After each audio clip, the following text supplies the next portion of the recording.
YouTube channel. In this video I'm going to show you how to deactivate your X account or Twitter account. Okay, so if you want to deactivate your Twitter account, what you have to do, just open the Twitter, okay, or X, and then here you will see your profile pic. Click on the profile pic and then here you will see setting and support option.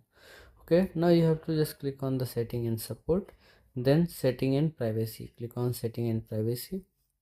So when you click on setting and privacy, you will see many options here, but you have to choose this your account option. Okay, now click on it and here you will see find and deactivate account. Find out how you can deactivate the account. Here you will see this will deactivate your account, and then here you will see deactivate.